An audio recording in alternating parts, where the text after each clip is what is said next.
Now, for more on this story, we are joined from Cairo by the spokesperson for Egypt's Ministry of Water Resources and Irrigation, Mohammed Khenem. Thank you very much for joining us here on the program. So the Egyptian statement highlights that Ethiopia drastically reduced water discharge to around 110 million cubic meters on September the 8th, and then released up to 780 million cubic meters on September the 27th.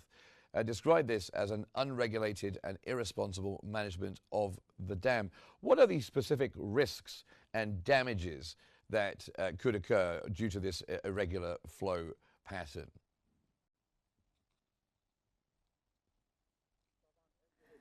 Of course, this Ethiopian unilateral measures is what Egypt warned against for many years, and how these unilateral measures from Ethiopian side has significant harms on the both downstream countries, Sudan and Egypt, and all witnessed during the last days how significant the harm is in our brotherly country Sudan as a result of this Ethiopian unilateral measures.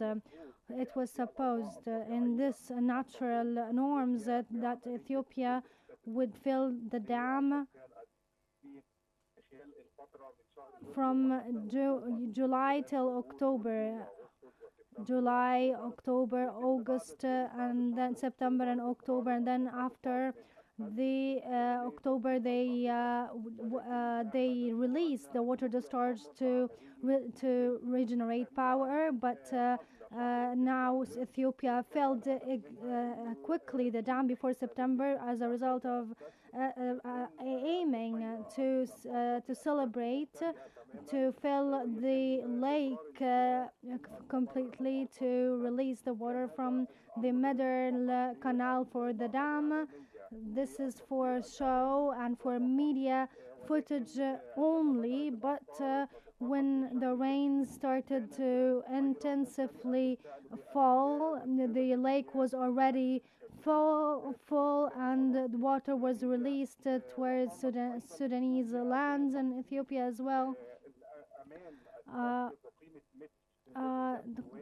And Ethiopia as well made an enrichment, released some water without any justification, in addition to the falls that were already, in addition to the rains that were already falling. This significantly harmed Sudan, which Egypt has warned against repeatedly. So when it comes to Nile riverbank lands and the partial inundation that's caused by rising water levels, how does the ministry strike a balance between protecting citizens and their properties located in these areas and preserving the river's natural course while preventing the further encroachments? Of course, we confirm that the submerged promises were already the